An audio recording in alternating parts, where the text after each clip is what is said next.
Orang yang tidak doa itu ya, atau jarang berdoa, atau bolong-bolong doanya. Jangan hakimi ya, seseorang itu doa, lu doa berapa lama, doa bukan perlombaan. Tapi kalau kita doa sungguh-sungguh itu kita bisa jadi dekat sama Tuhan. Kalau kita malas berdoa, sekalipun hati kita mengasihi Yesus pasti jauh dari Roh Kudus. Orang yang jarang berdoa, apalagi nggak berdoa, lihat ya, fokus hidupnya mulai salah. Yang dia permasalahkan yang Tuhan katakan nggak perlu diperdebatkan. Yang dia nggak permasalahkan, yang Tuhan suruh dia sesungguhnya permasalahkan. Ah gitu aja nggak apa-apa, kompromi, bisa lah. Sekarang dunia kan maju.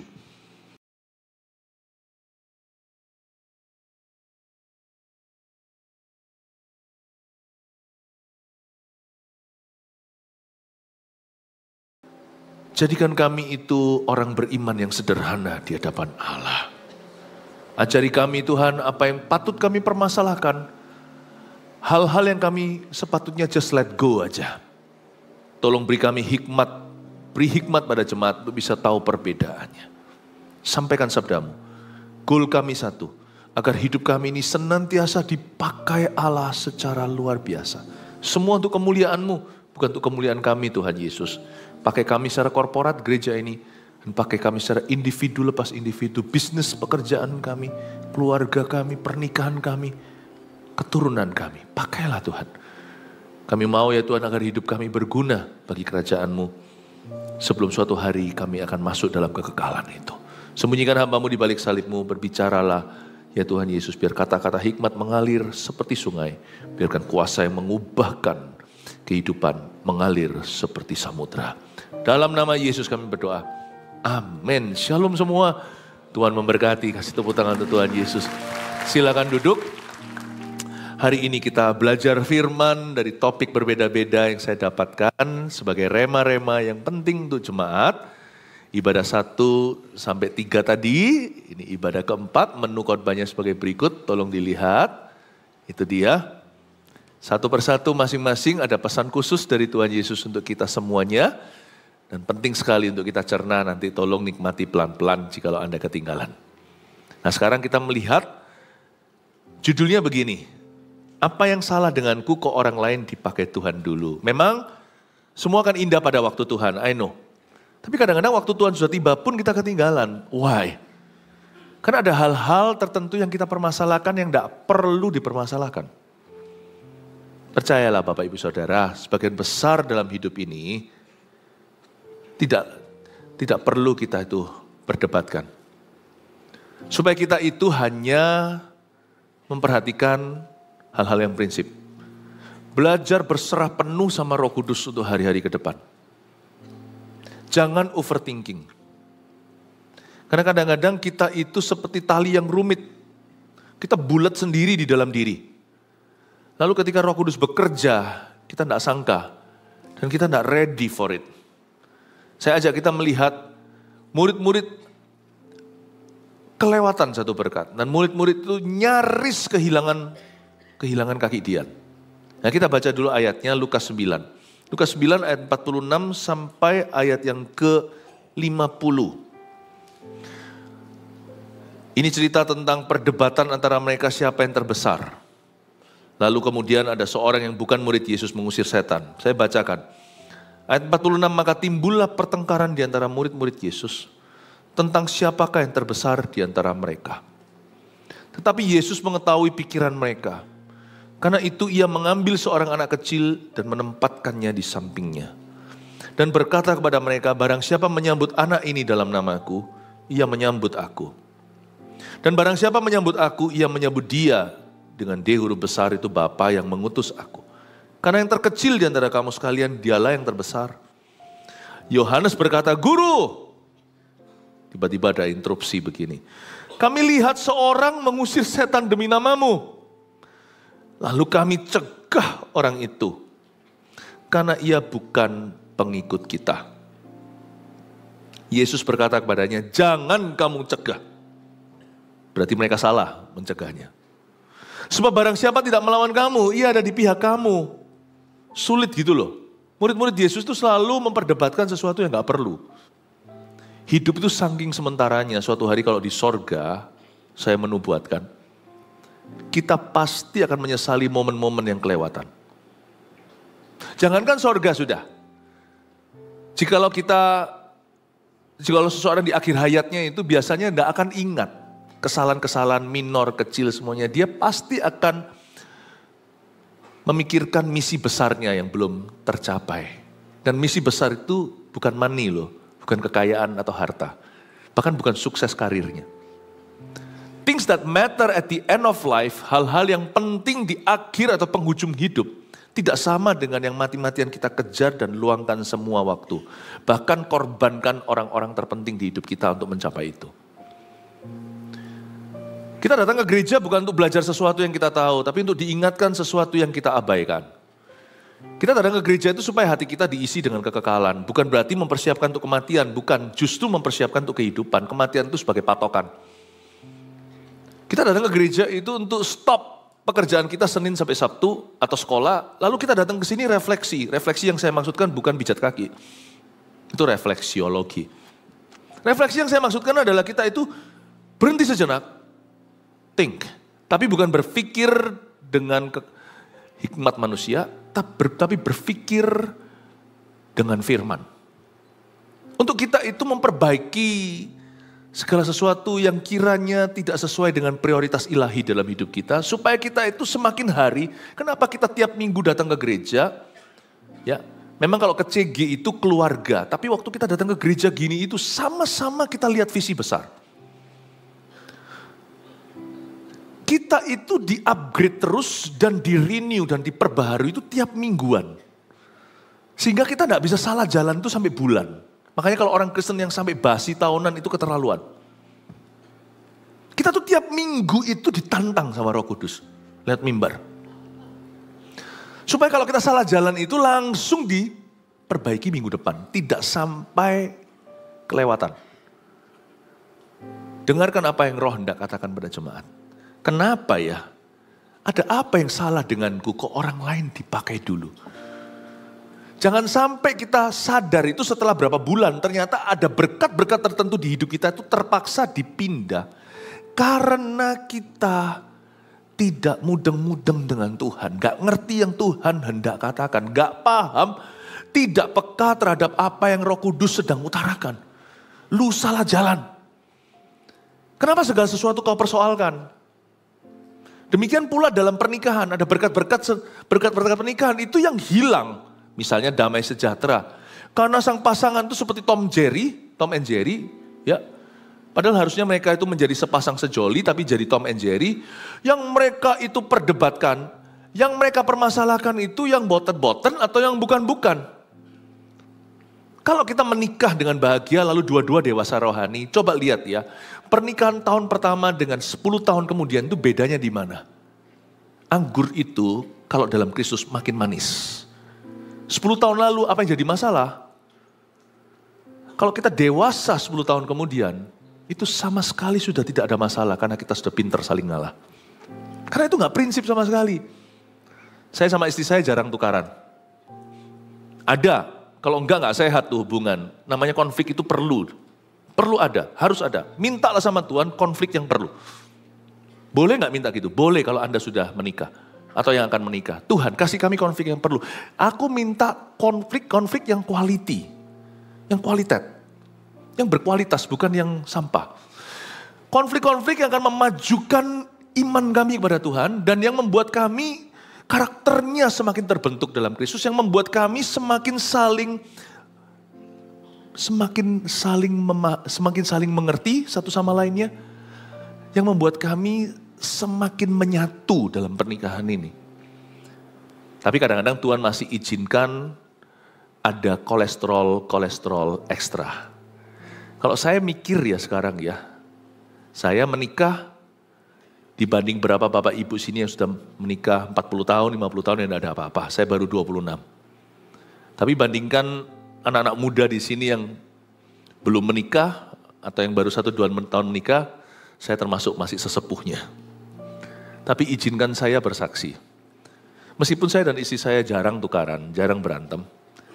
Tapi sekarang pun kalau saya mikir ya, dulu itu kita cekcok soal apa, itu ketawa loh saya. Sama sekali gak perlu gitu loh. Ingat waktu kecil kita rebutan permen sama teman, pikir-pikir sekarang permen lagi. Tapi untung itu gak keterusan, jadi karakter nanti. Sekarang dulu rebutan permen, sekarang rebutan yang lebih gede. Tapi kalau kita pikir sekarang ya, aduh dulu itu aku berantem sama temen TK aku itu, untuk apa sih? You see, ada hal-hal tertentu yang tidak perlu kau permasalahkan. Mau tahu gak pertengkaran itu dari mana datangnya? Coba kita lihat sekarang apa yang terjadi dulu ayat 46. Maka timbullah pertengkaran di antara murid-murid Yesus. Maka timbullah pertengkaran di antara murid-murid Yesus. Gak usah dibuka. Atau dimunculkan aja multimedia. Saya tidak minta ayat ini tadi tiba-tiba muncul di otak saya. Yakobus 4 ayat 1 dan 2 bunyinya. Multimedia kita hebat. Sembarang sebut apa aja langsung muncul di sini. Isi? Gak percaya. Kasih tepuk tangan untuk mereka. Dari manakah datangnya sengketa? Kalau sengketa kita tahu lah sengketa tanah gitu ya. Tapi anak kecil pun sudah bisa bersengketa. Dari manakah datangnya sengketa dan pertengkaran di antara kamu? Bukankah datangnya dari hawa nafsumu yang saling berjuang di dalam tubuhmu? To be fair, tidak semua pertengkaran itu dua sisi. Satu sisi pun jadi. Kalau damai ada dua sisi. Tapi tengkar itu hanya satu sisi bisa. Anda tidak berbuat apa-apa, orang memusuhi itu bisa terjadi. Anda diam aja, orang bunuh karakter Anda juga bisa. Kita ini jadi public figure malah kenyang. Makanya itu jadi public figure, jadilah yang benar. Doakan ya. Supaya kalau sampai ada orang membenci itu bukan karena kau zolimi. Kadang-kadang kami pun ketemu dengan orang di tempat umum. Gak pernah ketemu saya seumur hidup kok bisa benci setengah mati, itu saya gak tahu dari mana. Apa salahku dalam hidupmu? Karena khotbah saya mungkin.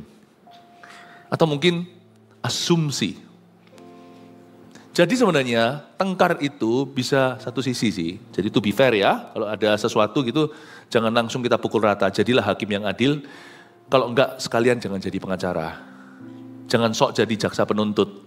Belum pelajari materi kok, itu hanya menunjukkan kebodohan seseorang. Kalau Anda tidak menguasai materi, jangan komentar. Nah, ayat itu munculkan lagi, ayat 1. Dari manakah datangnya sengketa dan pertengkaran di antara kamu? Dari mana datangnya? Bukankah datangnya dari hawa nafsumu yang saling berjuang dalam tubuhmu? Nah ini ayat 2 berikutnya. Ayat 2. Ya. Kamu mengingini sesuatu tapi kamu tidak memperolehnya. Biasanya mulai dengan ini, aku kepingin kok. Kenapa kamu gak bisa beri kepada saya? Aku mengingini sesuatu. Tapi kamu tidak memperolehnya. Lalu kamu membunuh, kamu iri hati. Tapi kamu tidak mencapai tujuanmu alias enggak terima hati. Lalu kamu bertengkar dan kamu berkelahi. Kamu tidak memperoleh apa-apa. Karena kamu tidak berdoa. Sesungguhnya banyak pertengkaran itu sifatnya konyol. Mungkin kalau saya pukul rata, dari 100 pertengkaran dalam hidup kita, yang kualitas benar itu mungkin hanyalah 90, mungkin 99, 90 sampai 99. Salah ngomong. Yang kualitas benar untuk jadi alasan pertengkaran itu mungkin cuma 1 sampai 10 dari 100 itu. 90 sampai 99 enggak tentu itu layak diperdebatkan. Paham maksud saya? Jangan bingung ya, mungkin saya sendiri juga salah ngomong tadi. Sebagian besar alasan kita berantem itu kalau kita mau sungguh-sungguh serius investigasi, it's not worth it. It's not worth it. Saya pernah duduk semeja dengan sekelompok orang yang salah satunya angkat bicara dan vokal dan menyerang Yesus padahal dia Kristen. Kalau dia bukan Kristen ya, kita bisa tepis dengan kata memang ya sudah, gak usah saling menjelekkan. Tapi dia Kristen di depan orang-orang semuanya dan menuduh Yesus yang bukan-bukan. Lalu setelah itu saya tunggu yang lainnya, Kristen yang lebih dekat sama dia, pemimpinnya lah, gembalanya atau siapa. Ada di situ kan beberapa orang diam tidak angkat bicara. Saya rasa ini pertengkaran yang tidak bisa saya elakkan. Pertengkaran yang saya maksudkan bukan jambak-jambakan, bukan tendang-tendangan. Saya langsung angkat tangan dan izin bicara. Saya tentang dia di depan sekitar 5-10 orang yang ada di meja itu. Saya berkata, apa yang kau katakan tentang Yesus itu tidak betul. Dia pakai firman, saya pakai firman. Bukan untuk berdebat dan menang. Tapi tujuan saya bukan untuk menangkan orang itu, karena orang itu sudah fix pikirannya. Tujuan saya adalah melindungi mereka yang lemah iman di sekeliling saya. Saya tunggu pemimpinnya yang notabene boleh dikatakan sebagai gembala yang tidak berbuat apa-apa, tidak ngomong sesuatu. Akhirnya kalau semuanya bungkam, ya saya harus bicara karena saya adalah last person di meja itu yang berhak angkat bicara. Tapi saya first person yang sadar bahwa Yesusku sedang difitnah. Karena yang lainnya diam berarti nggak tahu mau ngomong apa atau nggak berani. Saya angkat bicara tentang dia langsung di situ. Dia pakai firman, saya pakai firman, tapi supaya tidak banyak kata-kata, saya cukup bicara berapa kalimat. Tapi saya minta hikmat, dia nggak bisa jawab. Lalu saya kasih take saya secara personally tentang Yesus. Puluhan tahun aku mengikut Yesus, tak pernah sekalipun dia merugikan dan membohongi aku. Pak, jangan ngomong gitu tentang Yesus, diamlah dia. Pertengkaran tidak bisa kita elakkan. Tapi pertengkaran kita bukan tendang-tendangan. Tidak halalkan segala cara. Itu bukan termasuk pertengkaran di Yakobus pasal 4 ayat 1 tadi. Atau ayat 2. Itu namanya berdiri dan membela iman Kristiani. Tapi pertengkaran di sini adalah pertengkaran yang sifatnya jambak-jambaan, pukul-pukulan, cakar-cakaran. Yang sifatnya semua egosentris hanyalah untuk aku, me, myself, and I. Untuk aku, saya, dan milikku. Ini pertengkaran yang sifatnya kekanak-kanaan yang tidak menyenangkan hati Tuhan. Dan Tuhan tidak ada di dalam perhitungan. Tuhan tidak ada di dalam agendanya. Semua selfish tentang dirinya. Nah, pertengkaran seperti ini, baik dalam pernikahan atau dalam hubungan bisnis, apalagi di dalam hubungan pelayanan atau dalam gereja, tidak dikenan Tuhan. There's no God in it.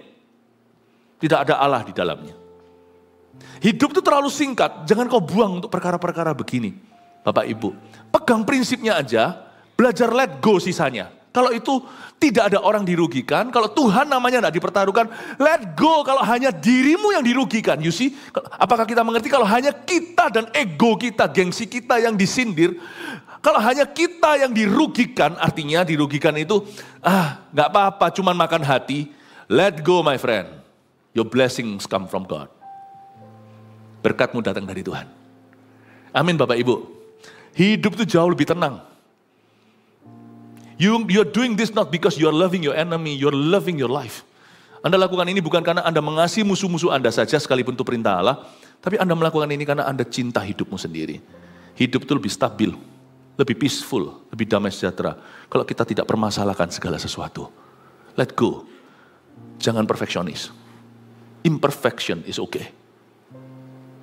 Amin Bapak Ibu. Maka timbullah pertengkaran di antara murid-murid Yesus tentang siapakah yang terbesar di antara mereka. Saya tunjukkan ya sebenarnya ya. Ini ayat, kalau saya tadi ajarkan di kebaktian sebelum ini. Kalau saya baca ayat itu saya nggak suka comot-comot ayat. Saya suka baca satu pasal sekalian, dua pasal langsung berkelanjutan. Karena saya bisa melihat before and after atau sebelum dan sesudah. Kalau saya baca ayat-ayat firman Tuhan itu pasal per pasal, itu membuat saya bisa melihat adakah kejadian sebelumnya sehingga terjadi begini? Apa yang terjadi sesudah itu, sesudah ini, setelah kita baca perikop cerita ini? Nah, kalau saya baca perdebatan murid-murid tentang siapa terbesar di antara mereka, itu tahu nggak bermula dari ruang doa mereka yang bolong-bolong. Kalau Anda baca di ayat-ayat sebelumnya, Yesus dimuliakan di atas gunung, Yesus itu ajak Petrus, Yohanes, dan Yakobus berdoa. Setelah Yesus ngajar banyak selama 8 hari segala, mereka diajak sembahyang, diajak untuk soaking in God's presence, diajak untuk tidak berbuat apa-apa. Cuman di dalam hadirat Allah mungkin misalnya selama 1 jam, tak sanggupkah kamu berdoa bersama dengan aku sejam saja? Diajak sembahyang, diajak doa, diajak luangkan waktu saat teduh bersama atau secara pribadi masing-masing. Diajak untuk soaking, diajak untuk tenggelam dalam hadirat Tuhan, tidak berbuat apa-apa. Hanya memuji, menyembah, hanya berdoa, hanya berbahasa lidah misalnya seperti kita hari ini di Perjanjian Baru. Mereka tidur. Rasul-rasul itu loh, Yohanes, Yakobus, dan Petrus mengecewakan sekali. Tertidur. Kita tahu cerita lain, mereka tertidur di Getsemani waktu mereka susah hati. Kan Yesus di masa-masa di mana dia akan diserahkan. Saya kira itu lumrah. Murid-murid Yesus ini kalau lagi sedih tidur. Siapa di sini kalau lagi sedih, ada banyak masalah pikiran malah bisa tidur, angkat tangan. Oh, bagus itu. Awet muda ya Pak. Saya malah kebalik. Saya kalau lagi susah nggak bisa tidur. Dua tipe. Ada orang kalau lagi sedih, ada pasangan suami istri nih ya, lagi geger gitu berantem misalnya. Itu yang satu langsung tidur. Nah itu kalau sampai pernikahan mereka dalam hal ini, yang satu itu tipe kalau lagi cekcok tidur, yang satu lagi nggak bisa tidur, nih kasihan nih, timpang nih, yang satu langsung begadang. Malam sampai sampai benjol matanya, sampai bengkak, yang menunggu pasangannya bangun. Siapa di sini kalau lagi tukaran, lagi berantem sama pasangannya malah nggak bisa tidur, angkat tangan. Ayo jujur lah, jangan pura-pura lah. Siapa di sini yang bukan bertengkar sama pasangan? Siapa di sini kalau lagi punya banyak beban pikiran nggak bisa tidur, angkat tangan. Oh lebih mirip sama saya, kita lebih sesuku. Tapi ada orang yang bisa tidur. Saya kira murid-murid Yesus ini tidur karena susah itu lumrah. Ternyata ini nggak susah tuh. Yesus lagi naik ke atas gunung, sebentar lagi dipermuliakan, dia berubah wajahnya berkilauan. Akan ketemu Musa dan Elia, kurang apa? Bobo. Ini murid-murid Yesus ya. Kalau yang satu bisa dimaafkan ya. Yang ini apa tuh alasannya mereka tidur? Suka duka tidur ya. Dia tidur dalam suka. Tidur dalam duka. Bukan berdoa. Itu ternyata kontribusi mengapa mereka sifatnya begini. Berantem untuk hal-hal tidak penting. Orang yang tidak doa itu ya. Atau jarang berdoa. Atau bolong-bolong doanya. Jangan hakimi ya, seseorang itu doa, lu doa berapa lama, doa bukan perlombaan. Tapi kalau kita doa sungguh-sungguh itu kita bisa jadi dekat sama Tuhan. Kalau kita malas berdoa sekalipun hati kita mengasihi Yesus pasti jauh dari Roh Kudus. Orang yang jarang berdoa, apalagi nggak berdoa, lihat ya fokus hidupnya mulai salah. Yang dia permasalahkan yang Tuhan katakan nggak perlu diperdebatkan. Yang dia nggak permasalahkan, yang Tuhan suruh dia sesungguhnya permasalahkan. Ah gitu aja nggak apa-apa, kompromi, bisa lah. Sekarang dunia kan maju. Jadi it's okay. Itu adalah choice misalnya LGBTQ. Itu kan preferensi seksualita atau orang bisa jadi lahir begini. Lucu. Yang harusnya kita berdiri teguh, kita berkata nggak apa-apa. Tapi hal-hal yang Tuhan katakan maafkan, belajar percaya, kita terus teter di situ. Nggak bisa kok enak dimaafkan. Aku nggak akan lepaskan sampai dia berubah. Dan dia kepahitan. Aneh, juling dia kalau dia nggak berdoa. Mungkin pinter sini PhD. Mungkin dia pengalaman banyak koneksinya juga. Belum lagi uangnya. Mungkin kita bisa jaya raya, berhasil di luar kita. Dalam kita ini semuanya rapuh dan runtuh. Dan tidak ada Tuhan. Dan tidak ada meaning, tidak ada tujuan. Aneh. Orang yang mulai tidur di saat doa. Orang yang apapun alasannya, harusnya itu jam dia ke gereja. Tapi dia punya suatu kepentingan. Nanti lama-lama dia menumpuk sesuatu. Dia akan menumpuk kejulingan rohani dalam hidupnya. Banyak masalah itu akarnya adalah prayerless, bukan sin. Prayerlessness leads to sin. Pahami? Kebanyakan masalah itu akar permasalahannya bukan dosa, tapi tidak berdoa. Dan kalau kita tidak berdoa, itu menuntun kita ke dosa. Makanya Yesus ngomong gini sama murid-muridnya di Getsemani. Tak sanggupkah kau berdoa bersama dengan aku sejam saja? Karena dia berkata, Tuhan kasih alasannya, Tuhan itu cengli banget, Tuhan itu sangat-sangat masuk akal. Tuhan kita tuh logis, dia tidak ngawang. Dia berkata, karena rohmu penurut, dagingmu lemah. Berdoalah supaya kau jangan jatuh dalam godaan, dalam pencobaan. Berdoa itu memberi kita spiritual power, kuasa rohani dari inside, dari dalam kita. Yang kita tidak bisa dapatkan lewat pendidikan. Pendidikan itu hanyalah investasi ke jiwa. Sedangkan tubuh kita itu investasi namanya makan. Makanan yang bergizi, protein segala. Roh kita tidak terjamah oleh pendidikan. Meskipun di dalam membangun roh kita baca firman juga perlu pikiran. Tapi itu bukan pikiran kita. Itu pikiran yang mengatasi pikiran kita. Yang memperbarui akal budi kita, Roma 12. Itu sumbernya bukan dari dunia. Makanya itu tidak semua orang suka Alkitab. Dan kalau kita nggak sungguh-sungguh cari Tuhan, kita mau baca Alkitab seperti ahli Taurat, orang Farisi pun nggak akan dapat. Kita nggak akan dapat apa-apa. Tuhan akan bersembunyi di balik setiap tulisan dengan kata-kata yang hanya menjadi logos, hanya menjadi suatu bacaan dalammu, tidak akan menjadi suatu penggenapan. You see, roh kita itu tidak terjamah oleh pendidikan. Tidak dibangun lewat itu. Dan kalau kita makan, itu tidak kena ke roh kita. Jadi kalau kita doa makan, jangan doa begini, Tuhan berkati makan minuman kami, jadikan nutrisi bagi tubuh, jasmani, dan rohani kami. Salah. Makananmu itu kejamban. Esok hari. Itu tidak akan masuk ke rohmu. Mau tempe goreng kek, mau ikan kek, mau seafood, mau kolesterol yang jahat, maupun minyak yang baik, semua tidak akan masuk ke rohmu. Hanya doa dan firman yang sungguh-sungguh menjamah manusia roh kita. Dan itulah yang membuat kita berkuasa atas dosa dan berkata, tidak. Itu yang bisa mengalahkan, sebab musuh kita bukan, peperangan kita bukan melawan darah dan daging. Meskipun niat baik, aku mau jadi orang baik, gak jadi-jadi. Karena musuh kita bukan manusia.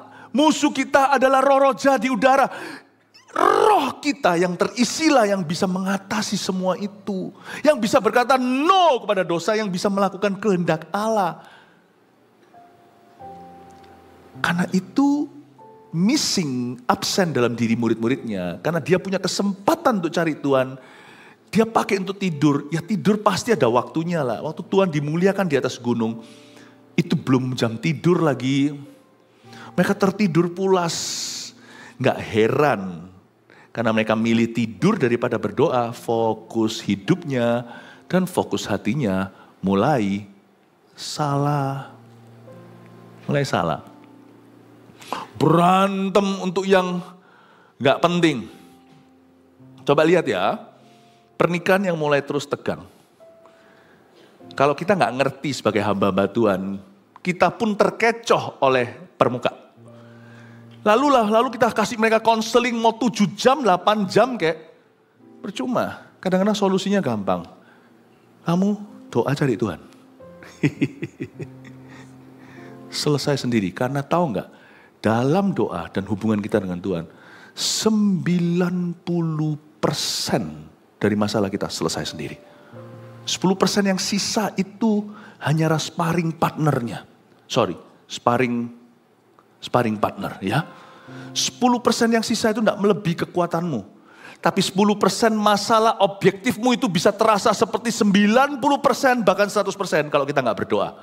Karena orang yang nggak berdoa akan gampang panik. Orang yang tidak berdoa akan merasa sudah runtuh duniaku. Orang yang tidak berdoa tidak bisa melihat Tuhan dalam permasalahan. Tidak bisa melihat solusi yang hanya dia lihat. Yang dia lihat hanyalah problemanya. Dia tidak akan bisa menghitung berkat Tuhan. Dia hanya melihat Goliat. Tapi kalau kita berdoa, itu terpilah-pilah sendiri. Apalagi kalau kita dapat rema. Sebab firman itu memisahkan sumsum dan sendi, kata Alkitab. Dia pedang bermata dua. Otomatis tiba-tiba kita keluar dari ruang doa kita, masalah masih ada, tapi kita merasa 90% sudah solve. Di hadapan Allah, 90% solve. Padahal masalah kita itu berat pol. Itu kalau orang lain dengar aja gentar kok. Tapi setelah kita doa keluar, kita memperoleh sesuatu yang dari Roh Kudus datangnya. Bukan dari pikiran, bukan dari dunia.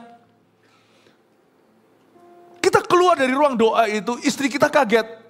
Atau mungkin suami istri sama-sama, anak-anaknya kaget, kok papa mama bisa tenang menghadapi seperti ini. Padahal masalahnya itu sejagat raya, tapi waktu dia keluar dari ruang doanya, mereka merasa 90% daripada beban masalah mereka udah selesai di depan Tuhan. Sisanya 10% yang harus mereka tanggulangi bersama dengan Tuhan. Kaget, tapi kalau kita nggak berdoa, 10% itu terasa seperti 100%. Amin Bapak Ibu. Tapi dalam kasusnya rasul-rasul, perkara kecil jadi besar. Sungguhan loh, ada mereka itu, kerajaan sorga jadi berat. Karena mereka tidak punya kapasitas iman untuk menyelesaikan masalah, bahkan memperkecil masalah aja mereka tidak bisa. Mereka membesarkan sesuatu yang memang seharusnya tidak jadi masalah. Jangan-jangan banyak masalah di hidup kita, itu karena kita tidak berdoa. Bukan karena setan menyerang. Setan hanya ambil kesempatan dalam kesempitan. Dia hanya lihat celah masuk dari sana. Sebenarnya mungkin Permasalahan terbesar kita adalah prayerlessness. Makanya doa jangan kau jadikan rutinitas. Doa harus dimulai dari kesadaran yakni kehausan. Tuhan, aku perlu Tuhan. Maka timbullah pertengkaran di antara murid-murid Yesus tentang siapa yang terbesar di antara mereka. Ini kalau Petrus waktu sebelum dia menyembuhkan seorang di gerbang indah, kan dia jam 3 mau naik, kan dia lagi pergi ke bait Allah untuk berdoa. Lalu waktu ketemu Cornelius kira-kira jam 12-an makan siang, dia lapar, dia naik ke loteng, lalu dia dengar ada orang yang bel rumah tempat tinggalnya. Lalu yang mengundang Petrus untuk mengikuti mereka ketemu sama atasannya. Kalau Petrus sementara di gerbang indah, sebelum ke gerbang indah dia berdoa di bait suci, di bait Allah, di Serambi Salomo lah. Atau dia doa di rumah seseorang sebelum Cornelius datang menjemput orang-orangnya.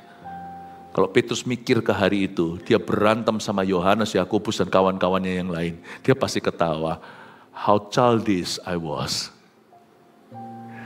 Orang kalau berdoa itu ya, sudut pandangnya beda. Di sini, wah! Tapi setelah masuk hadirat Allah, cuma. Di sini, penting ini. Ini hidup dan mati. Sampai di sini, ternyata tidak sebahaya yang kukira. Beda sini, beda sana. Bedanya di sini, tidur atau doa. Itu bedanya di situ. Luar biasa.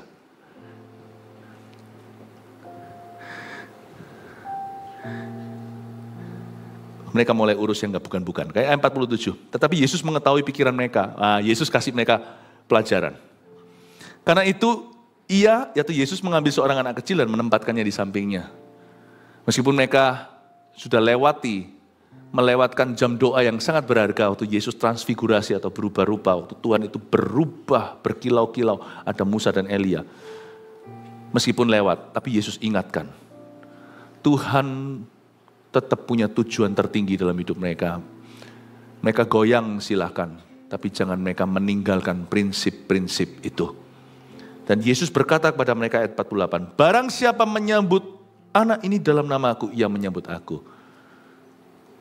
Dan barang siapa menyambut aku, ia menyambut dia yang mengutus aku. Karena yang terkecil di antara kamu sekalian, dialah yang terbesar. Yesus ambil anak kecil, konteksnya sekarang bukan tentang anak-anak. Tapi saya ingin Anda melihat gambar besar. Waktu murid-murid sedang cekcok yang gak perlu. Cekcok yang gak penting di antara mereka. Yesus ambil seorang anak kecil untuk melambangkan jiwa-jiwa.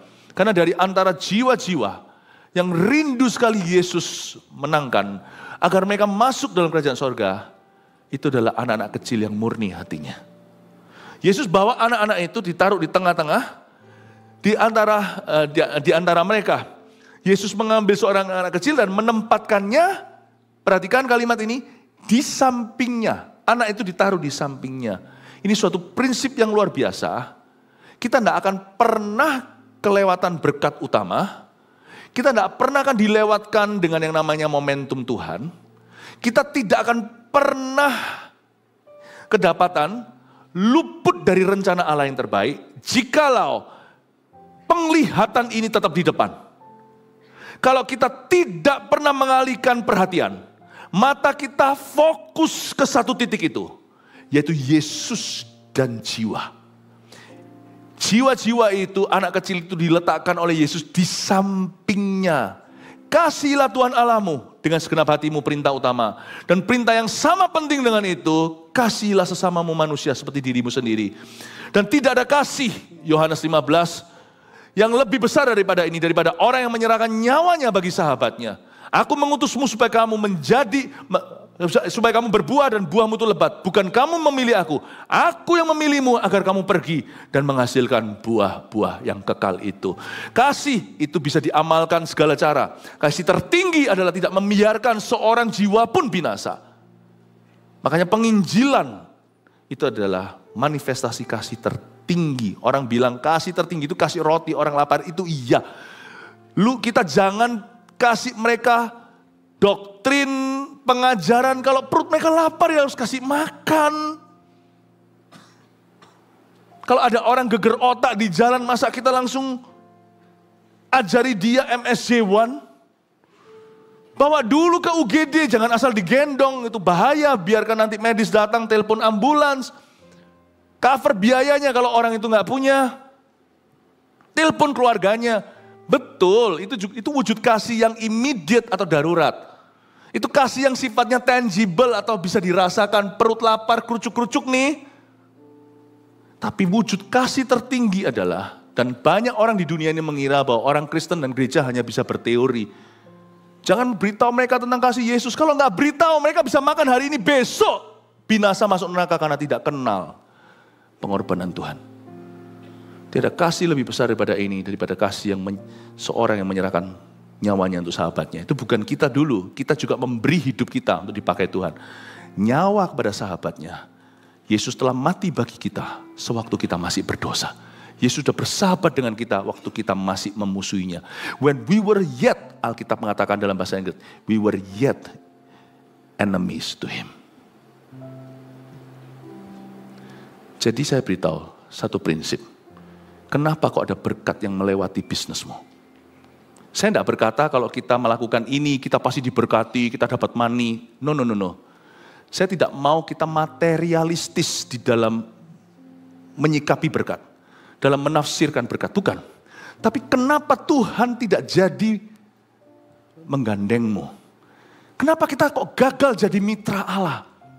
Hidup kita itu banyak missing link, ada missing episodenya, episode yang hilang. Why Tuhan seolah-olah kok tidak libatkan kita tidak masuk dalam momentum ilahi. Momentum ilahi itu bisa berakhir karena kita mencari kerajaan Allah dulu, segala sesuatu ditambahkan, bisa saja terjadi berkat materi. Tapi itu berkat semuanya hanyalah bonusnya, itu bukan utamanya. Utamanya adalah trust. Yesus mempercayai pekerjaanku. Yesus mempercayai keluargaku. Kenapa kita kok sering kali dilewati? You want to know why? Your focus is not there.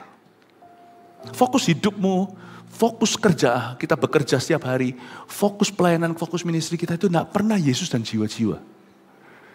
Kalau fokusmu itu, percayalah, dalam segala kondisi, segala musim kehidupan, Anda akan selalu jadi pilihan ke satu Tuhan. Saya beritahu ya, yang dipilih Tuhan bukan orang kaya, orang miskin, bukan. Orang mampu, bukan. Yang dipilih Tuhan itu orang yang punya ini sebagai visi utamanya. Kenapa kok aku dilewati ya? Kenapa kok keluargaku itu selalu kelewatan? Selalu kalau ada sesuatu yang bagus dari Yesus, sesuatu goncangan seperti kolam Bethesda, sesuatu sifatnya kebangunan rohani, sesuatu yang sifatnya mendatangkan kerajaan Allah, sesuatu yang sifatnya momentum yang membawa kita semua itu seperti maju dalam akselerasi ilahi. Ini saya tahu ini bukan manusia, ini Allah yang membangun rumah, sia-sialah orang membangunnya kalau bukan Tuhan yang membangun. Kenapa kok aku tuh tidak digandeng sama Tuhan? Kenapa kok aku tahunya itu belakangan? Kenapa setelah tahu, aduh, nggak tahu. Setiap kali itu terlewatkan mau salahkan siapa? Loh kok gak ada orang yang ngomong sama aku. Semua orang masuk ke kolam Bethesda itu aku gak ada yang gendong ke situ. Nanti setelah sudah gak ada kursi baru berkata loh telat aku. Lalu setelah itu berkata loh kok aku gak tahu ada acara itu. Selalu begitu. Orang-orang yang selalu too late. Orang-orang yang selalu regretful, yang selalu menyesal. Kenapa ya aku kok terus dilewatkan? Gampang. Elisa itu nggak kelewatan, dia dapat jubah. Itu karena matanya itu nggak pernah putus sama Elia. Gini terus. Terus gini. Orang-orang bilang begini begitu. Udah berhenti, jangan ngomong sama aku. Elia pun beritahu, kamu sudah berhenti di sini. Gilgal nggak mau, Yeriko nggak mau. Bethel nggak mau. Aku akan ikut. Elia berkata, kalau sampai kamu melihat aku terangkat dalam kemuliaan. Elia nggak tahu bagaimana dia nanti akan dijemput oleh Tuhan. Maka yang kau minta bisa kau peroleh double porsi dari urapanku. Mau tahu kenapa? Seseorang itu diurapi pelayanannya. Seseorang itu hidupnya diurapi. Pernikahannya diurapi. Keluarganya diurapi. Anak cucunya diurapi. Mau tahu kenapa? Bisnisnya diurapi. Profesinya diurapi. Want to know why? Karena Elisa matanya tertuju ke Elia. Kalau kita selalu dalam segala perkara yang kita lakukan dan kerjakan dalam hidup ini, mau yang besar maupun yang kecil, di gereja maupun di marketplace, di luar sana, kalau mata kita tertuju ke Yesus dan anak kecil di sebelahnya, kalau kita terus lihat Tuhan dan jiwa-jiwa Yesus di sampingnya, apapun yang kau lakukan, dibuatnya berhasil. Mazmur 1. Sekali lagi, jangan kau tafsirkan secara materialistis dulu. Apapun yang kau lakukan, pasti berhasil. Karena fokusmu adalah Yesus dan jiwa. Saya yakin Anda tidak akan pernah ngomong begini. Apa yang salah dengan aku ya? Kok kali ini aku dilewati lagi? Kenapa orang lain dipakai Tuhan dulu? Dan kapan aku akan benar-benar mengalami campur tangan Tuhan di hidup? Kayaknya hidupku itu sepi. Rame segala sesuatu tapi sepi Yesus Kristus. Rasanya Tuhan itu tidak mau buat cerita sama saya. Why ya? Ya karena fokusmu setengah-setengah fokus kita. Kalau fokus kita itu adalah Yesus, waktu Yesus ngomong sama murid-muridnya ini sebenarnya adalah templakan loh. Sebenarnya adalah suatu teguran buat mereka. Sementara mereka debat, Yesus bawa anak kecil taruh di tengah. Hello. Yesus ngomong gitu pun gak didengar karena mereka asiknya lagi hot-hotnya berdebat. Mereka lagi cekcok. Bayangin itu 12 itu ke arah mana aja semua jarum jam. Yesus mungkin berkata, quiet. Yesus gak peduli untuk menenangkan mereka dulu. Yesus bawa anak kecil ke tengah lalu mereka bingung. Apa ini? Kok Yesus tidak terpengaruh dengan pertengkaran mereka? Yesus berkata, siapa yang menyambut anak ini? Dia menyambut aku. Langsung seperti kepala mereka digebuk sesuatu. Sadar, oh iya. Kenapa kita fokus satu dengan yang lainnya? Siapa lebih besar? Atau fokus ke diri sendiri? Loh, how about me? Fokus kita itu ada di depan loh. Jesus and a little soul. Yesus dan anak kecil ini. Yesus dan satu jiwa ini. Yang paling gak berarti bagi dunia. Yang disamakan dengan burung pipit di udara, gak bisa kontribusi dan sumbangsi. Anak kecil ini suatu jadi besar. Itu bukan ukuran bajunya. Tapi nilai jiwanya, harga soulnya. Yesus bawa ke tengah. Guys, semua noleh loh. Kenapa Tuhan kok ada anak kecil di sebelah? Kapan anak itu ada? Ya waktu kamu lagi berantem, lagi cakar-cakaran itu aku bawa anak ini ke sini, gak tahu kan? Siapa menyambut anak ini? Dia sambut aku. Siapa sambut aku? Sambut Bapakku yang mengutus aku. Langsung quiet down pertengkaran mereka. Fokusnya cuma ini. Sementara kalian berantem, something else happen. Tahu apa yang terjadi sementara mereka berantem? Kita lanjutkan. Ini menarik sekali. Ayat 49. Lalu Yohanes berkata, gak ada hubungannya dengan cerita sebelumnya. Guru, kami lihat seorang mengusir setan demi namamu. Lalu celakanya, lalu kami cegah orang itu. Biasalah, a prayerless man pasti salah reaksi. Selalu responnya itu tidak pernah timely dalam bahasa Inggrisnya. Tidak pernah tepat waktu, tepat tempat. Tidak pernah. Orang yang berdoa itu mungkin tidak tahu segala sesuatu. Mungkin masalahnya masih ada. Tapi dia akan selalu in step dengan Tuhan. Dia akan selalu in step.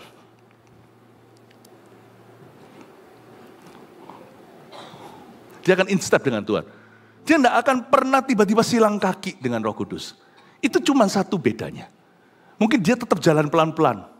Tetap jalan dalam permasalahan dan persoalan.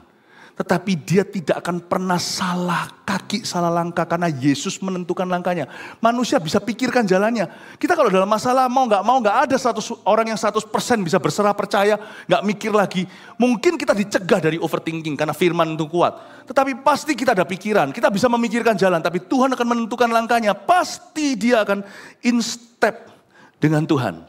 Dia bisa cacah-cacah dengan Tuhan. Muter pun, dibawa jalan muter pun. Nanti kaki kiri sama kaki kiri, kaki kanan sama kaki kanan. Gak bisa ya. Kalau orang berhadapan-hadapan kan kirinya dia kanan, kanannya kiri. Gak pernah silang kaki dengan Tuhan Yesus. Tapi orang kalau tidak sungguh-sungguh mencari wajah Allah, orang itu pasti akan tersandung sama kakinya sendiri. Dan kadang-kadang tersandung sama kakinya Tuhan. Sehingga dia gak ngerti. Padahal Tuhan kau ganti. Tuhan jadi Tuhan tuh.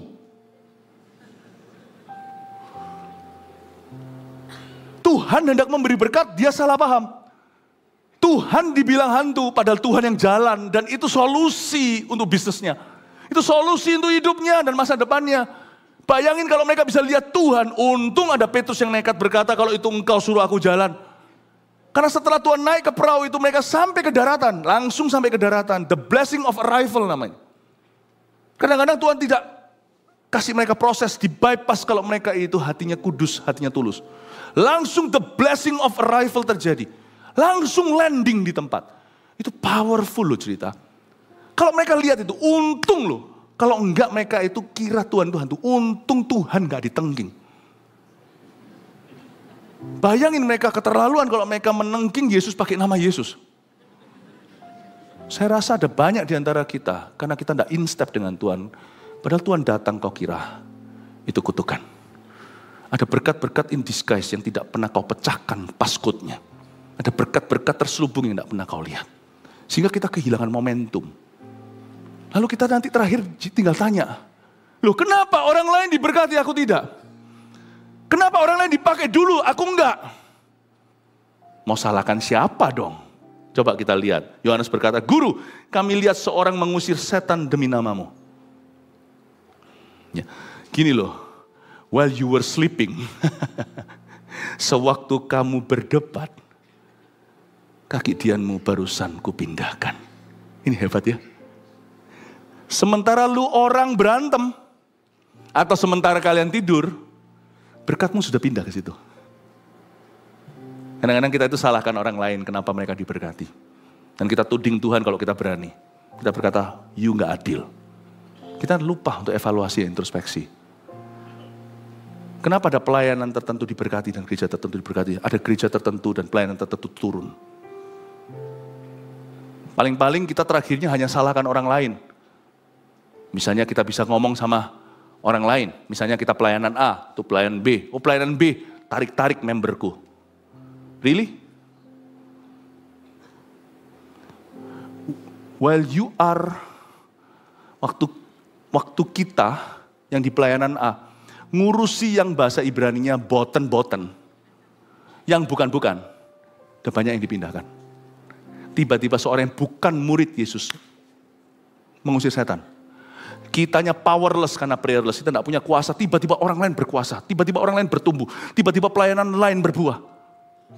Sementara kita berantem. Dunia bisnis juga sama. Intern terus gak mari-mari, gak selesai-selesai. Anda kaget tiba-tiba. Muncullah yang namanya cek toko sebelah. Toko sebelah kok bisa begitu? Wah, kita mulai sebagai sour loser. Tahu sour loser? Itu roh pecundang. Kita menjadi seorang yang masem. Yang kecut hati, namun kita tidak berani mengakui kesalahan sendiri. Siapa dong yang harus disalahkan? Kita salahkan orang lain. Itu adalah cara paling gampang kalau orang boxing itu punching below the belt. Itu namanya menghantam rival kita di bawah sabuknya. Itu bisa diambil angka loh sama referee. Langsung orangnya kesakitan. Paling gampang adalah pukul aja di bawah. Bam. Bilang aja, sebelah sana pakai santet itu. Bukan pakai santet, sorry. Pakai apa? Pakai guna-guna. Ya mungkin ada. Tapi bisa gimana sih? Yang namanya perusahaan-perusahaan paling gede di dunia gak tentu pakai guna-guna. Coba kita harus mawas diri introspeksi. Baik itu dari mobil listrik kayak. Jangan sampai, kita harus introspeksi, evaluasi. Antara perusahaan-perusahaan gigantic, perusahaan-perusahaan raksasa di dunia, mau yang IT, mau yang apa. Sementara di dalam terjadi kericuhan, jangan heran negara lain akan mendahulimu. Kalau kita tidak urusi yang seharusnya, kaki dianmu dipindahkan pun kau tak tahu. Lalu terakhir kita hanya punching below the belt. Kita antem, ya Tuhan, lawan tanding kita itu di bawah sabuknya, itu ilegal. Bilang aja, sana pakai apa? Atau sana tarik-tarik member. Sementara yang kita debatkan itu yang bukan-bukan di dalam. Hal-hal yang sama sekali tidak kena ke hati Tuhan. Hati-hati yang sama, hal-hal yang sama sekali kalau Anda dalam bisnis itu tidak akan meningkatkan servismu, tidak akan meningkatkan kualitas produkmu, dan itu tidak akan membawa lebih baik brand image-mu. Kalau dalam ministry juga sama sekali tidak mempedulikan kesehatan rohani, pertumbuhan, kedewasaan iman, enggak seputar hal-hal itu yang tidak memenuhkan kebutuhan bukan hanya dalam jiwa, tapi spiritual needs seseorang. Tidak memberitakan apa yang menjadi maksud Allah. Because remember, orang tidak akan meresponi kata harus. Tapi ketika mereka menemukan di dalam pelayananmu kata mengapa, itu ada jawaban. Mereka memberikan bukan hanya hatinya, mereka berikan nyawa, kasih lehernya ke sana.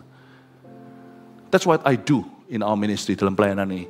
Kasih lehernya semuanya ke situ. Karena saya percaya jemaat itu worth it. Karena Anda dikasih Tuhan, saya tahu Anda siapa di hadapan Allah. Kalau saya lakukan suatu pelayanan hari ini kami lakukan, itu kami lakukan karena sebuah kesadaran. Bukan karena kami lakukan sebagai suatu keharusan, tapi sebagai suatu kehausan dan panggilan. Introspeksi, ministry, business, family, evaluasi. Why kaki Dianmu dipindahkan oleh Tuhan. Jangan merasa ada pelayan Tuhan yang paling jagoan. Aku begitu. Ketika Anda masih disembah oleh orang-orang yang yes man kepadamu, ketika Anda sedang dibuai oleh perasaan dan feelingmu, you akan terkejut. Tiba-tiba ada orang-orang yang di luar perhitunganmu yang sama sekali kau tak perhitungkan dan dianggap aja tidak. Tiba-tiba urapannya seperti urapanmu dan melebihi dirimu. While you were sleeping, I remove your lampstand, kata Tuhan. Waktu kau tertidur, aku pindahkan kaki Dian. Waktu kau masih berdebat di antaramu, aku telah memindahkan berkat dan urapanmu. Untung itu tidak terjadi sampai kasus terlambat dalam diri murid-muridnya. Murid-muridnya langsung sadar ketika Yesus berkata, coba sekarang lihat. Yesus berkata kepadanya ayat 50. Jangan kamu cegah. Kok dengar ya waktu saya baca ini seperti Roh Kudus berkata.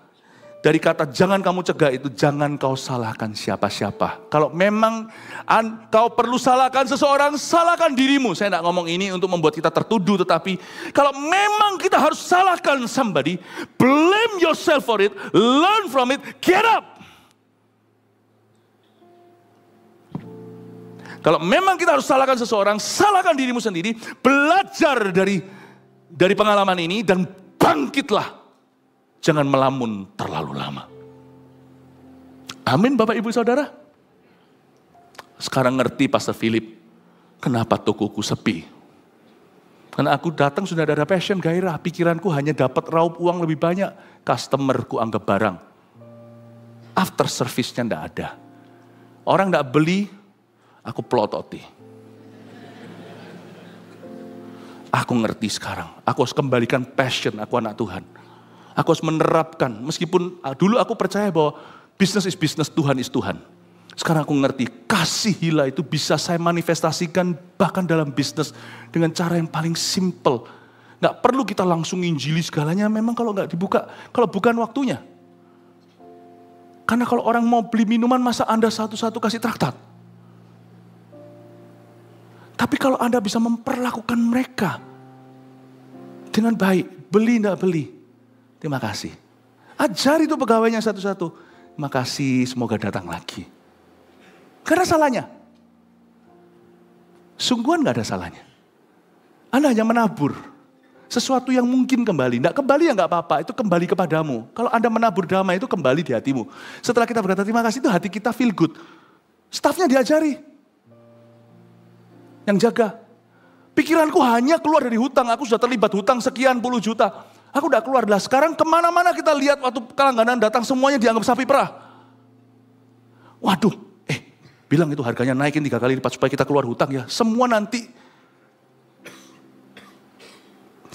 akan kecewa. Semua akan trauma.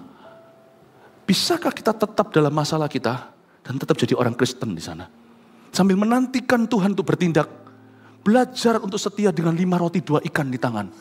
Jangan cekokin seseorang sampai dia muntah. Jangan kau rampas ikan dari seorang wanita. Jangan kau ambil roti sementara mau dikunyah, dikeluarin enak itu milikku. Bisakah kita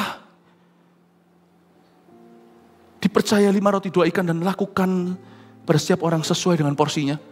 Sambil kita percaya 5.000 orang ini somehow nanti akan makan. Setiap bulan pasti ada jalan. Datang satu, terima kasih. Kalau dulu sombong sekali, mungkin sekarang waktunya agak rendah hati. Belajar orang kan orang, mereka bukan sapi perah. Thank you ya. God bless you. Nggak apa-apa itu. Lama-lama mereka juga tahu itu tokonya siapa sih. Itu bosnya itu, oh anak orang GMS itu. Makanya, oh puji Tuhan, haleluya. Lama-lama nanti lewat kebaikan hatimu, Filipi katakan, biarkan Tuhan menjadi semakin dikenal. Sekali aku katakan bersukacitalah, biarlah perbuatan baikmu diketahui semua orang karena Tuhan sudah dekat. Nanti Anda akan bersaksi lewat tindakan dulu sebelum nanti suatu hari ada yang bisa sungguhan kau doakan, kau ajak ke CG. Tetapi Anda bangun dulu bukan brand image, Anda bangun dulu testimony image. But Jesus is good. And Christians, orang-orang Kristen, adalah orang-orang yang ramah, yang kind hearted. Kalau Anda bisa begitu, Anda akan lihat nanti somehow tidak tahu gimana. Kaki Dianmu itu tetap di sana, tidak akan pernah pindah. Sepi itu cuma sebentar, turun itu sementara. Anda akan lihat tiba-tiba dari mana semua anak ini, kata Yesaya. Anda akan terkejut, kok bisa ya? Kalau kaki Dian tidak pindah, semua ekornya itu tetap pada Anda. Tapi kalau kaki Dian pindah, ekor-ekornya semua hengkang. Can you see God's way, cara Tuhan? Jalan Tuhan bukan jalanmu. Rancangan Tuhan bukan rancanganmu. Pulang ke rumah jangan muring-muring sama keluarga karena kita ada masalah ekonomi yang berat. Perlakukan keluargamu karena Tuhan melihat siapa yang kau beri makan. Kalau kita bisa mengasihi mereka, Tuhan yang tidak tega sampai tidak ada makanan di meja anak-anakmu. Di mana ada kasih dalam rumah itu, Tuhan akan berkata, ini rumah sudah aku kasih label, ini my personal responsibility. Kalau kita bisa melihat itu, kaki Dian tidak pindah. Tapi lucunya, waktu itu mereka berdebat, sementara mereka masih berantem. Tiba-tiba ada satu orang yang diurapi lebih dari mereka. Orang itu tak ada nama, tak ada wajah, kita nggak tahu mereka siapa. Nggak masalah, Tuhan hendak memberi pelajaran berharga. Sementara kalian berdebat, ada orang yang aku urapi. Why? Because you're too busy for me. Kau terlalu sibuk untuk aku. Pikiranmu itu loh penuh dengan hal-hal yang tidak ku cari. Jadi terpaksa, sorry guys, 12 ini memang kupilih. Terpaksa aku kasih orang yang tidak kupilih. Karena orang yang tidak kupilih lebih ngerti. Jangan kita tuh sok merasa aku anak pertama. Oh aku dulu di bisnis ini. Aku yang diangkat dulu, aku pemimpin dulu. Lu gak tahu siapa aku, atau aku yang paling diurapi. Kalau kita punya buah-buah pelayanan sebelumnya kita bisa banggakan. Let me tell you, life still goes on, hidup masih melaju. Hari ini kau dipilih. Jangan terkejut jika orang yang tidak dipilih oleh Tuhan melampauimu. Kalau kita too busy untuk hal-hal yang perlu. Tapi hal-hal yang bukan-bukan. Amin Bapak Ibu. Semoga ini menjadi suatu pelajaran mawas diri kepada kita. Dan saya yakin kaki Dian dari Anda tidak pernah dipindahkan. Makanya itu saya ajari sekarang, saya kasih lemnya. Supaya tetap di sana. Haleluya, kasih tepuk tangan untuk Tuhan. Udah saya selesai dengan 3 ini. Poin ini untuk mengingatkan Anda apa yang saya barusan jabarkan. Nomor 1. Memilih tidur daripada berdoa, fokus hidup dan hati jadi salah. Nah, jangan sampai salahkan siapa-siapa. Kalau memang perlu salahkan seseorang, coba introspeksi diri. Apa yang salah denganku ya? Kok orang lain diberkati? Kok aku yang dulu menjadi terkemudian? Kok orang lain dipakai Tuhan dulu? Gini, milih tidur soalnya. Nggak cari Tuhan sungguh-sungguh, sama firman galinya itu asal-asalan. Atau doa itu ya begitulah, hanya rutinitas. No, milih tidur daripada berdoa, fokus hidup dan hati jadi salah. 2. Ini dia, ini yang positifnya. Fokus, ini jadikan prinsip ya. Udah jadiin prinsip, sudah ini jadi prinsip. Kalau jadikan ini prinsip, sudah gak akan jauh. Apa-apa Anda akan jadi pilihan pertama. Sudah, saya beritahu ini, tolong jangan beritahu siapa-siapa, saya yang bocorkan ini, oke? Fokus pada Yesus dan jiwa-jiwa. Udah itu aja. Selalu berujung pada pemakaian Allah. Keluargamu, pekerjaanmu, selalu ujungnya itu. Kalau fokusnya ini, ujungnya selalu itu. Apapun makanannya, ini minumnya. Orang lama tahu itu ya, reklame kan ya. Apapun juga pekerjaanmu, asal yang halal ya. Oh kalau gitu berarti judi juga termasuk enggak. Pelacuran, human trafficking enggak. Asal sesuatu yang baik dan benar, kalau kita fokus pada Yesus bukan hanya profesi, tapi apapun dalam hidup kita, bidang, apapun aspek hidup kita, kalau kita itu fokusnya ke Yesus dan jiwa-jiwa, sudah ini alamat tepat. Nggak bisa jatuh jauh dari pohonnya itu buah. Itu selalu berujung pada pemakaian Allah. Sungguhan, ini menjadi prinsip hidup saya yang utama. Just focus on Jesus and souls, the souls of men. Saya kapanpun melakukan apapun juga bidang-bidang yang ditekuni, selalu ini pangkalnya. Saya tahu ujungnya apa. Simple ya. Kenapa kita tidak melihat hasil yang memuaskan? Bahannya salah. Fokus itu bahan materinya. Kalau bahannya itu asli, buahnya pun beda. Ini berujung pada pemakaian Allah. 3. Urusi yang bukan-bukan. Ini peringatan ini. Berkat dan kegiatan malah dipindahkan. When you are sleeping. When you are fighting. Atau kau berantem. Dipindahkan. Anda akan terkejut. Anak-anak kita brilian. Wah brilian. Tapi kita itu suami istri berantem melulu. Dikit-dikit berantem, dikit-dikit ya nggak perlu gitu. Dikit-dikit semua diungkit, semua dipermasalahkan. Lah sampai kapan? Begitu kan bunuh diri toh, bukan bunuh diri secara jasmani, itu bunuh emosi sendiri. Dikit-dikit, nanti tiba-tiba Anda terkejut. Anak Anda yang dulunya brilian, tiba-tiba nilai sekolahnya anjlok. Anak Anda dulu yang jenius, yang semua ceria tiba-tiba cemberut. Tiba-tiba jadi orang yang murung, bahkan terkesan seperti depresi. Kok bisa ya? Anda akan kaget, ini yang paling nggak enak. Dalam hidup ini ada cubitan-cubitan yang akan membuat kita sadar, tapi sadar terlalu terlambat. Sedangkan Anda lihat, tetangga Anda, anaknya biasa. Sekolahnya beasiswa dan jadi orang yang hebat. Satu-satu dulu, bukan berarti kita tidak happy untuk berkat orang, enggak. Tapi kalau berkat itu karena sesuatu dipindahkan dari kita akan sakit. Setiap orang itu ada berkat sendiri, tapi Anda lihat, fenomena yang dahulu terjadi dalam keluarga Anda sebelum segala sesuatu diungkit ke permukaan, segala sesuatu itu dijadikan permasalahan, Anda mulai lihat manifestasi itu pada diri orang lain. Dan Anda lihat keluarga Anda mulai mundur teratur. Padam. Anda kan kaget, loh kok bisa? By the way, saya sudah khotbahkan, sementara kita mengurusi yang bukan-bukan, kegiatan itu sudah dipindahkan. Sadarnya agak dikit telat. Jangan sampai nunggu terlambat. Sekarang waktunya sadar, waktu Tuhan bilang sama mereka, jangan kamu cegah, kamu jangan salahkan siapa-siapa. Mereka sadar. Makanya itu nanti ada cerita bagaimana rasul-rasul dipakai sampai ujung bumi. Bukan hanya mengusir setan, membangkitkan orang mati. Sekarang belum terlambat untuk kita sadar kalau kita salah jalan. Sekarang waktunya kita benar-benar bangun hubungan dengan Tuhan. Ya, dan hati-hati apa yang kita permasalahkan. Sebab hidup terlalu singkat, hidup terlalu berharga. Hidup bukan untuk menang debat. Hidup adalah untuk membangun sesuatu dengan Tuhan Yesus. Hidup adalah untuk berbuah terus. Amin Bapak Ibu. Oke, 3 ini difoto silakan. Yang diberkati Tuhan katakan amin. Saya akan bersyafaat khususnya untuk pekerjaan Anda. Tuhan, hamba berdoa hari-hari ini. Dunia secara ekonomi mengalami goncangan. Dan saat-saat ketidakpastian telah tiba. Lebih lagi dari sebelumnya. Tapi tidak ada sesuatu yang baru. Kami tahu Tuhan sudah tahu. Dan Kau tahu menaruh kami masing-masing hamba berdoa untuk setiap jemaat dalam dunia kerjanya. Yang bekerja apapun profesinya. Taruhlah mereka di radarnya Tuhan. Please Tuhan taruh mereka di map-Mu, di petamu. Ingatlah mereka dengan kasih karunia. Dalam segala pergumulan nyata, aku berdoa minta segera Kau kirimkan solusi yang nyata. Kami sebagai gereja percaya tingkap langit di sini dengan doa kami buka. Kami tahu nanti mereka akan mengalami. Karena ada Roh Kudus, you see. Terima kasih Tuhan.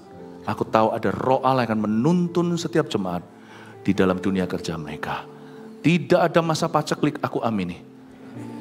Hanya sementara. Aku percaya Tuhan akan bekerja dan bekerja lagi. Dengan doa ini aku berdoa terjadi akselerasi.